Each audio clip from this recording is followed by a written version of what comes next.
I thought I was dating the perfect guy. I did not realize I was just a product he was selling to the man grading my papers. Some betrayals do not leave scars on your skin, they just make you afraid to ever close your eyes again. It happened during my sophomore year at a university in the Northeast. I was an English major, focused, driven, and aiming for law school.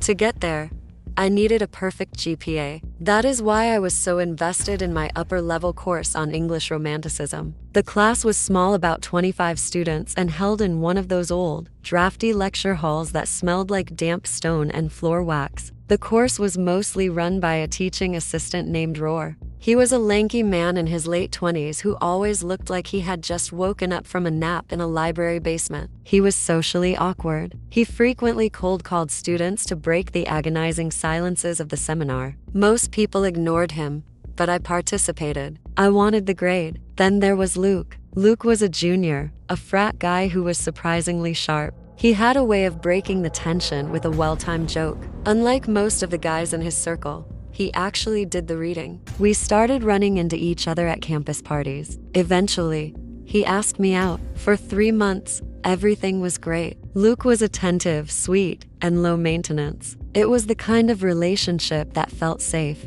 But as things grew with Luke, so did the weird energy from Roar. In class, I would catch him staring at me for just a second too long. When he returned my essays, the margins were filled with praise that felt uncomfortably personal. I brushed it off as a teaching assistant having a favorite student. The first real red flag appeared one afternoon behind the lecture hall. I saw Luke and Roar standing together, huddled in conversation. Luke was smoking something I did not even know he did. They looked like old friends. When I asked Luke about it later, he laughed it off. He told me he was just playing the game to ensure he did not fail the final. It made sense at the time. I wanted to believe him. A week later, the perfect facade crumbled. We were at the apartment of Luke. He had fallen asleep while a video played on his phone. It was resting on the mattress between us. I was not the type to snoop, I really was not, but something about the way he had been acting lately, a weird possessiveness over his phone, made my skin crawl.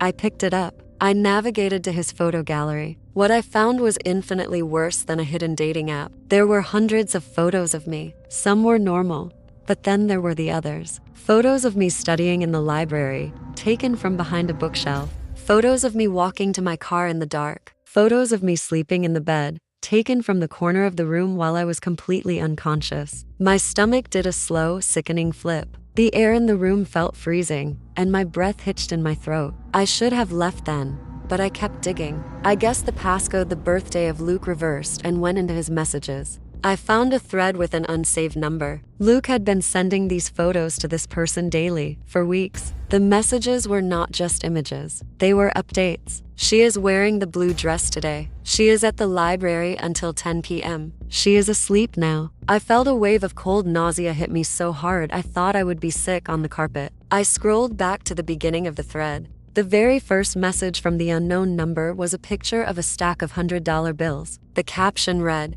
"Keep them coming. I want to see everything she does." I realized then that the number belonged to Roar. My boyfriend was not just a creep. He was a contractor. He was being paid to document my life for a man who watched me from the front of a classroom 3 times a week. Every time Roar looked at me in class, he was not thinking about my essay. He was thinking about the photos Luke had sent him the night before. I did not scream. I did not cry. I was in a state of pure, icy shock. I took pictures of the messages with my own phone. My hands were shaking so violently I nearly dropped it. Then, I woke him up. The confrontation was a blur of pathetic excuses. He tried to tell me it was just a joke, then that he needed the money. I did not listen. I walked out into the freezing night, drove straight to the campus police, and did not look back. The fallout was swift. Luke was expelled, and Roar was fired and faced criminal charges for stalking.